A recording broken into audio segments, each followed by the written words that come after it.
Praise the Lord. വേഗം വരുന്നവനായ നമ്മുടെ കർത്താവായ യേശുക്രിസ്തുവിൻ്റെ നാമത്തിൽ എൻ്റെ സ്നേഹവന്ദനങ്ങളെ ഞാൻ അറിയിക്കുന്നു. ഫിലിപ്പി ലേഖനം 4-ാം അധ്യായം 7-ാം വാക്യം. എന്നാൽ സകല ബുദ്ധിയെയും കവിയുന്ന ദൈവസമാധാനം നിങ്ങളുടെ ഹൃദയങ്ങളെയും നിലവുകളെയും ക്രിസ്തുയേശുവിങ്കൽ കാക്കും. ഹല്ലേലൂയ. സകല ബുദ്ധിയെയും കവിയുന്ന ദൈവത്തിൻ്റെ സമാധാനം. നമ്മുടെ കർത്താവ് സമാധാനത്തിൻ്റെ പ്രഭു അത്രേ. അവൻ എവിടെയുണ്ടോ അവിടെ സമാധാനമുണ്ട്. അവൻ കലക്കത്തിൻ്റെ ദൈവമല്ല, അവൻ സമാധാനത്തിൻ്റെ പ്രഭു അത്രേ. ഇന്ന് രാവിലെ സമയത്തും ഈ ലോകത്തിൽ അനേക ആകുലതകളോടെ ടെൻഷനോടെ ജീവിക്കുന്ന ദൈവത്തിൻ്റെ പ്രിയ പൈതലേ, നീ പലതിനെക്കുറിച്ചും വിചാരപ്പെടുന്നുവെങ്കിൽ ഇന്ന് പകൽക്കാലം നിൻ്റെ ഭാരത്തെ ചുമക്കുന്ന, നിൻ്റെ വിചാരങ്ങൾക്ക് മറുപടി തരുന്ന ഒരു കർത്താവുണ്ട്. അവൻ സകല ബുദ്ധിയെയും കവിയുന്ന ദൈവസമാധാനത്താൽ നമ്മെ കാക്കും. മനുഷ്യൻ്റെ ബുദ്ധിക്കെത്താത്ത, മനുഷ്യൻ്റെ വിദ്യാഭ്യാസം കൊണ്ട് പരിഹരിക്കാൻ പറ്റാത്ത, മനുഷ്യൻ്റെ കഴിവ് കൊണ്ട് പരിഹരിക്കാൻ പറ്റാത്ത അനേക പ്രശ്നങ്ങൾക്ക് പരിഹാരം തരുവാൻ നമ്മുടെ കർത്താവ് വിശ്വസ്തനത്രേ. നമ്മുടെ കർത്താവ് മതിയായവനത്രേ. അവൻ സകല ബുദ്ധിയെയും കവിയുന്ന ദൈവസമാധാനത്താൽ നമ്മെ കാക്കും. അനേകർ സമാധാനമില്ലാതെ ഭാരപ്പെട്ട് ആകുലതയോട് ഓടി നടക്കുമ്പോൾ കർത്താവ് പറയുന്നു, എൻ്റെ അടുക്കൽ വരുവീൻ, ഞാൻ നിങ്ങളെ ആശ്വസിപ്പിക്കും, ഞാൻ നിങ്ങൾക്ക് സമാധാനം തരും. പ്രിയരെ, സമാധാനം കർത്താവിലാണ് ഉള്ളത്. ഇതാ ഇവിടെ ഫിലിപ്പിയ ലേഖനത്തിൽ കാരാഗ്രഹത്തിനകത്ത് കടന്നുകൊണ്ട് പൗലോസ് ഇത് പറയുമ്പോൾ പൗലോസ് ജീവിതത്തിൽ അനുഭവിച്ച സമാധാനമാണ്. പൗലോസ് ജീവിതത്തിൽ രുചിച്ചറിഞ്ഞ ദൈവിക സമാധാനമാണ്. ഇന്ന് രാവിലെ സമയം അതേ വചനം ഞാൻ നിങ്ങളോടും കൈമാറുന്നു. ഒന്ന്, സമാധാനം ലഭിക്കുവാൻ പൗലോസ് ചെയ്തതുപോലെ ഹല്ലേലൂയ കർത്താവിൽ നിലനിൽക്കണം. ഏത് സാഹചര്യത്തിലും കർത്താവിൽ നിലനിൽക്കണം. ഹല്ലേലൂയ. ഫിലിപ്പിയർ 4:1 പറയുന്നു, നിങ്ങൾ കർത്താവിലാണോ നിലനിൽക്കുന്നത്?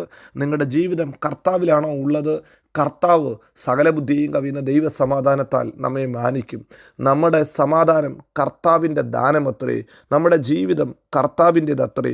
അതുകൊണ്ട് നാം കർത്താവിൽ നിലനിൽക്കുമ്പോൾ നമ്മുടെ സകല ഭാരവും മുറുകെ പറ്റുന്ന പാപവും ഒക്കെ കർത്താവ് ഏറ്റെടുത്ത് അതിന് പരിഹാരം ചെയ്യും. നമ്മെ ആകുലപ്പെടുത്തുന്ന, നമ്മെ ചിന്താ വിഷയത്തിലേക്ക് കൊണ്ടുപോകുന്ന, നമ്മെ ജീവിതത്തിൽ പ്രതിസന്ധിയിലേക്ക് തള്ളിക്കളയുന്ന എല്ലാ അന്ധകാര ശക്തികളുടെ നടുവിൽ നിന്നും കർത്താവ് നമ്മൾക്ക് ബലം തരും. ഇതാ, നിങ്ങൾ കർത്താവിൽ നിലനിൽക്കുന്നവരായി തീരുക.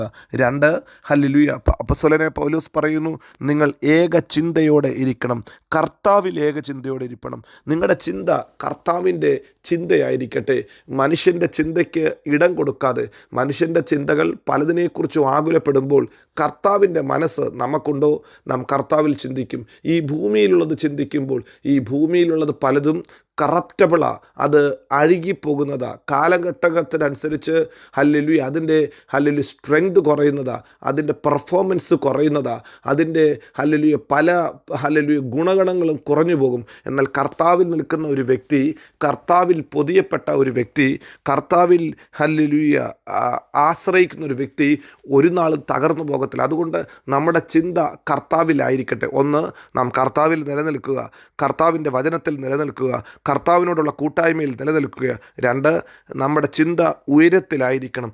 ഈ ഭൂമിയിലുള്ളതിനേക്കാട്ടിലും ഉപരി നമ്മുടെ കണ്ണ് നിത്യതയിലേക്ക് നോക്കണം. ഈ ഭൂമിയിൽ കാണുന്ന, ഈ ഭൂമിയിൽ അനുഭവിക്കുന്ന ഏത് നന്മയെക്കാട്ടിലും ഉപരി കർത്താവ് ഒരുക്കുന്ന നന്മയിലേക്ക് നാം നോക്കുമ്പോൾ അത് അനുഗ്രഹമായി തീരും. 3, ഹല്ലേലൂയ നാം മറ്റുള്ളവർക്ക് ഹല്ലേലൂയ കൂടെ ചേർന്ന് ദൈവിക വേല ചെയ്യണം. സുവിശേഷ ഘോഷണത്തിൽ പോരാടുന്ന ചിലരെക്കുറിച്ച് പേര് പറഞ്ഞിട്ട് അപ്പോസ്തലനായ പൗലോസ് പറയുന്നു, നിങ്ങൾ അവർക്ക് തുണ നിൽക്കണം. നിങ്ങൾ അവരോട് കൂടെ എന്നോട് കൂടെ സുവിശേഷ ഘോഷണത്തിൽ പോരാടണം. കർത്താവിൻ്റെ വേലയിൽ നിങ്ങൾ കൈത്താങ്ങൽ കൊടുക്കണം. നോക്ക്, നമ്മുടെ ജീവിതത്തിൽ നമ്മുടെ പ്രയോറിറ്റി മാറിയിട്ട് നാം കർത്താവിൻ്റെ വേലയ്ക്ക് വേണ്ടി നമ്മുടെ സമയം ചെലവഴിക്കുമ്പോൾ ഹല്ലേലൂയ നിശ്ചയമായി ജീവിതത്തിൻ്റെ നിലവാരം മാറും. 3 കാര്യങ്ങൾ ഇതാ അപ്പോസ്തലനായ പൗലോസ് പറയുന്നു. 1, നിങ്ങൾ കർത്താവിൽ നിലനിൽക്കണം. 2, നിങ്ങൾ ഏക ചിന്തയോടെ ഇരിക്കണം. 3, സുവിശേഷ ഘോഷണത്തിൽ നിങ്ങളായിരിക്കണം. അങ്ങനെയെങ്കിൽ ഹല്ലേലൂയ നിങ്ങളുടെ ഉള്ളിൽ ദൈവിക സന്തോഷം നിറയും. അതുകൊണ്ടാണ് 4-ാം വാക്യത്തിൽ ഹല്ലേലൂയ വേദപുസ്തകം പറയുന്നത്, നിങ്ങൾ കർത്താവിൽ സന്തോഷിക്കും. നോക്ക്, നമ്മുടെ സന്തോഷം എവിടെയാ പ്രിയരെ? ഈ കാലഘട്ടങ്ങളിൽ നമ്മുടെ സന്തോഷം സന്തോഷം നാം കഴിക്കുന്ന ആഹാരത്തിലോ നാം ഉടുക്കുന്ന വസ്ത്രത്തിലോ നാം ആയിരിക്കുന്ന പൊസിഷനിലോ ആയിരിക്കരുത്, കർത്താവിലായിരിക്കട്ടെ സന്തോഷം. കർത്താവിലെ സന്തോഷം കിട്ടാൻ 3 കാരണങ്ങളാണ് അപ്പോസ്തലനായ പൗലോസ് നിരത്തി വെച്ചത്. 1, കർത്താവിൽ നിലനിൽക്കണം. 2, കർത്താവിൽ നമ്മുടെ ചിന്ത കർത്താവിലായിരിക്കണം. 3, കർത്താവിൻ്റെ കൂട്ടായ്മയിൽ വേലയിൽ നാം കൈത്താങ്ങൽ കൊടുക്കണം. അങ്ങനെയെങ്കിൽ നമ്മുടെ സന്തോഷം കർത്താവ് ഹല്ലേലൂയ പൂർണ്ണമാക്കും. നമ്മുടെ സൗമ്യത ലോകം അറിയും. നമ്മുടെ ഭാരങ്ങളെ കർത്താവ് ചുമക്കും. നമ്മുടെ പ്രയാസങ്ങളെ കർത്താവ് ഏറ്റെടുക്കും. അതുകൊണ്ടാണ് പറയുന്നത്, സകല ബുദ്ധിയെയും കവിയുന്ന ദൈവസമാധാനം. പലതിനെക്കുറിച്ചും ആകുലപ്പെടുന്ന ഒരു ദൈവ പൈതൽ പറയാൻ സാധിക്കണം, എല്ലാറ്റിനും പ്രാർത്ഥനയാലും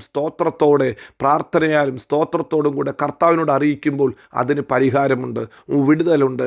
ജീവിതത്തിൽ ഭാരപ്പെടുന്ന വിഷയമാണോ ദൈവ പൈതലേ, നീ ഭാരപ്പെടുന്ന വിഷയത്തെ കർത്താവിൻ്റെ കരത്തിലേക്ക് ഏൽപ്പിച്ചാട്ട്, നീ ഭാരപ്പെടുന്ന ചിന്തിക്കുന്ന വിഷയങ്ങളെ കർത്താവിൻ്റെ കരത്തിലേക്ക് ഏൽപ്പിച്ചാട്ട് അവന് പരിഹാരമുണ്ട്. നീ സൗമ്യതയോടെ ഇരുന്നാട്ട് കർത്താവിൻ്റെ പക്കൽ പരിഹാരമുണ്ട്. അതുകൊണ്ട് സകല ബുദ്ധിയെയും കവിയുന്ന ദൈവത്തിൻ്റെ സമാധാനം നിങ്ങളുടെ ചിന്തകളെ, നിലവുകളെ ക്രിസ്തേശുവിങ്കൽ കാക്കും. ഇന്ന് രാവിലെയും നമ്മുടെ കർത്താവ് സമാധാന പ്രഭു, അവൻ മതിയായ ദൈവം. നമ്മുടെ ചിന്ത അവനിലായിക്കട്ടെ, നമ്മുടെ കൂട്ടായ്മ അവനുമായിട്ടായിരിക്കട്ടെ, നമ്മുടെ വായിൽ നിന്ന് വരുന്ന സുവിശേഷത്തിൻ്റെ വാക്കുകളായി തീരട്ടെ. നിശ്ചയമായി ഈ ദൈവം നമ്മെ ജയത്തോടെ നടത്തും. എല്ലായിടത്തും എല്ലായ്പ്പോഴും ക്രിസ്തുവേശുവിൽ അവൻ നമ്മെ ജയോത്സവമാക്കി നടത്തും. God bless you. Amin, Amin.